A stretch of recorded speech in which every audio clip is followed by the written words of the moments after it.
Welcome to part 63 of Let's Go See John. November the 25th, 2024 by Man's Calendar.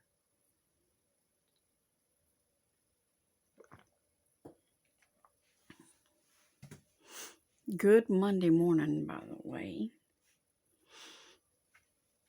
It's very early on Monday morning, but it is still morning. I hope you have thanked the Lord in some way. Getting up early, rising up early to speak with Him. Rising up early to be in His Word, to share it with you. This is my thank you to the Lord when I get to do these things. I am grateful to get to be a part of His plan. Now, I want to get back into this because I said to you about being martyrs for the Lord in the last part I was talking about it, and I said, get ready. Well, here you go. You're about to find out. We're going to recap verse 31 and go on from there. This is John 13:31. Therefore, when he was gone out, talking about Judas, Jesus said, now is the Son of Man glorified, and God is glorified in him.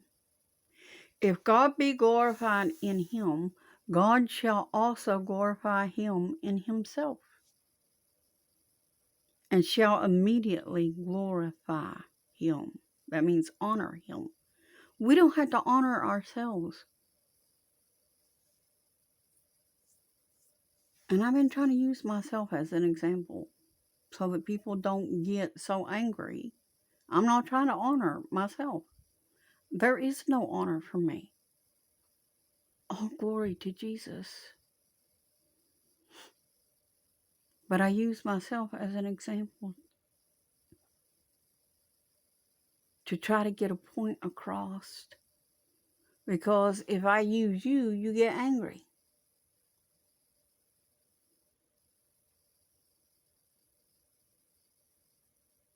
We can't have any bitterness and resentment in the body of Christ. Lord knows we got enough other stuff going on. Whew. But anyway. Oh, wait, we do have bitterness and resentment. Y'all resent me for some of the things I've had to do. Don't. You'll get to die alongside of me. I'll petition the Father for that one. Because like I said, I'm pretty sure I'm number 1 on the hit list. If you want that spot, I'll gladly step aside and go in the number 2 bracket. But if I get the same guillotine as you, don't think it rude of me. If I stop the guy going to drop that blade on me and ask him to clean the blade first, I'm a little squeamish when it comes to blood. I don't want to mix the blood. So I'm going to just ask him to wipe that blade off a little bit. Just reach up there and just wipe that blade. Just get some of that blood off there. Thank you. Yeah, I'm sure that would oblige. This is for humor. Come on. We're going to get our hands lopped off of the Lord. It's humorous to me. Come on. This is an honor and a glory, y'all. How you going to be like John and run the guillotine if you can't see the humor in it? They think taking your head is going to stop what God is doing. Come on. We know Jesus wins and we're going to get our head back, so it ain't going to matter. Don't worry about that. Jesus got a new head for us. It's much better than this one anyway. Come on. You might even be purtier than you are now. Come on. Be glad for it.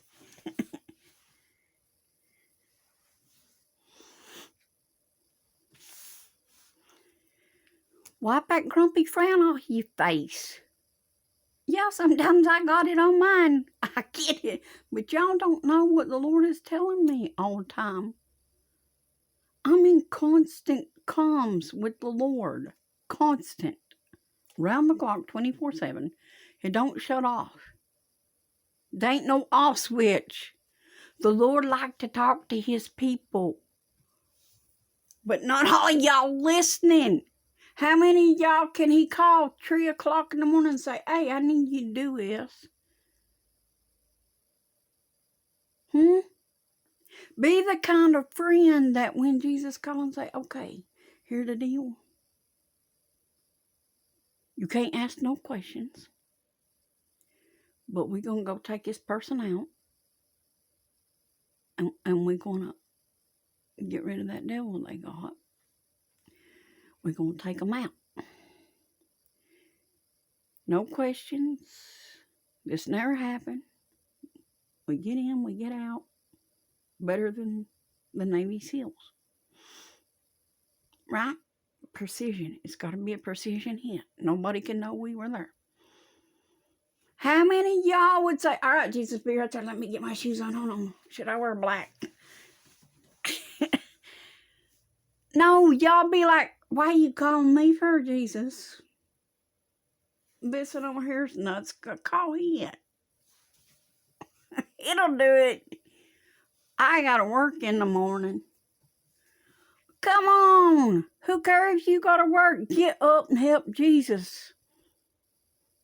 Get up and pray for people. It ain't like he asking you to go tromping through the cornfield, picking corn at 4 o'clock in the morning.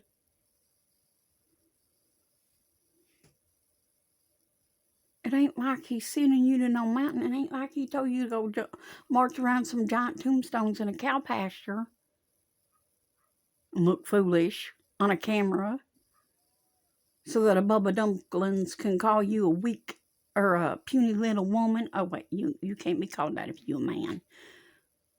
Because if you been called that and you're a man, there's something really wrong there. Just saying. Get it under the blood.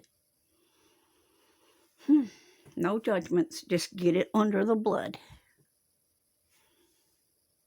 And I'm trying to do this with a modicum of humor here. Come on. You have been born for such a time as this. Chosen to do these things by God. Himself. By God. You know, the big guy, Jesus. He chose you to do this thing. Stop acting like it don't matter, like it ain't important.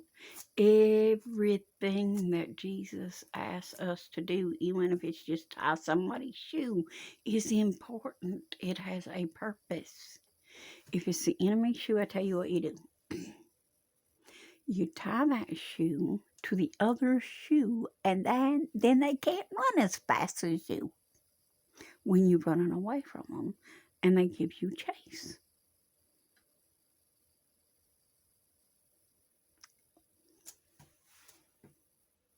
Just saying. Just saying. Just an idea. Then you can get away. There you go. Just a little tip. But anyways.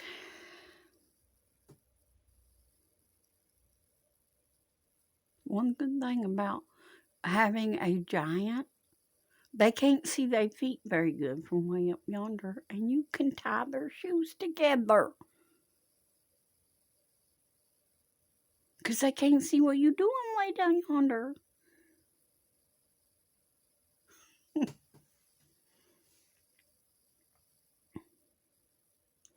But let's get back into this word.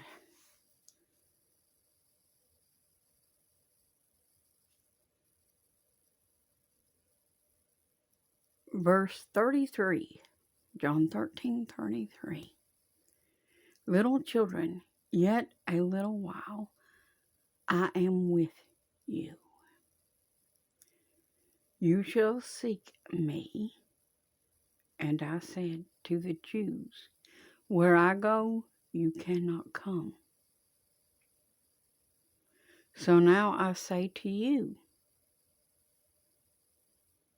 Now, if he wasn't talking to the Jews, Gentiles, who do you think he was talking to there? Hint, hint. Just saying. A new commandment I give you, that you love one another, as I have loved you, that you also love one another. Now, if we love like Jesus, that means we're going to be willing to die for one another. That means we're going to love them so greatly, we're going to love them better than our own life. Better than our own life.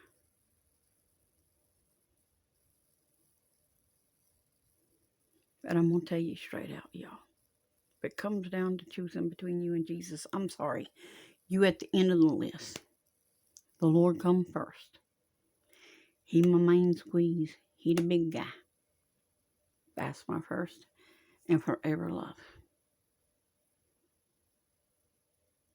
And I don't love anybody more than I love him.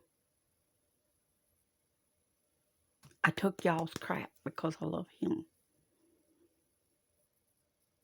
I'm taking y'all's crap because I love him. You should be taking my crap because you love him. Just saying. Just saying. I know what y'all think about me. I don't really care what you think about me. What I care about is what he thinks about me. That's what I care about. It does hurt, yes. When y'all act like I'm just a nothing. A bug on your windshield to be scraped off. That's hurtful. Because you don't know the crap that I've had to take from the world. And then turn around and had to take it from the churches too. You know, that ain't your hand of protection on the churches. Just saying. That belonged to Jesus. And it could be removed at any time. And that would be my warning bell. This is my last video for this morning. Because I got to go to work. But anyways, I want to cover some more of this word. So let's get back into this. But just saying, God's hand of protection can be removed from the churches. And will be. If you do not do what the Lord is expecting of you, you are no better than the world.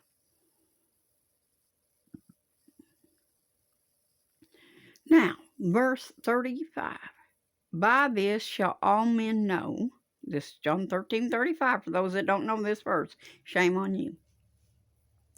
By this shall all men know that you are my disciples, if you have love one to another.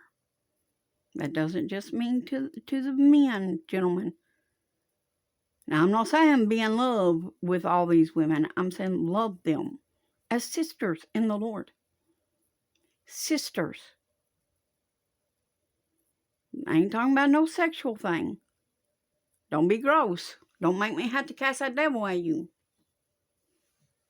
I'll punch it out of you, son. I'll punch it. I'm kidding. Relax. Don't want to hurt my hand on something. Anyways.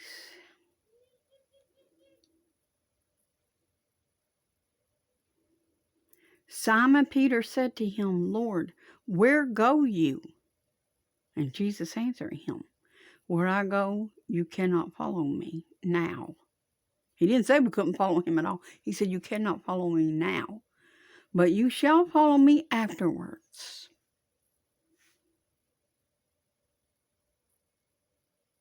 Peter says to him, Lord, why cannot I follow you now? I will lay down my life for your sake. And Jesus answered him, will you lay down your life for my sake? Question. That was a question. Verily, verily, I say to you, the cock shall not crow till you have denied me thrice. Now, he didn't say the cock was going to crow thrice. He said the cock would not crow. You know, the evening crowing and when they go to roost. And the rooster be like, it's bedtime, cock-a-doodle-doo. You know, So before that, yeah, I did that because I'm nuts. But anyway, moving right along. Before that happens, Peter was going to deny him 3 times. And he did. So I'll see you in the next part when I get it up. I love you.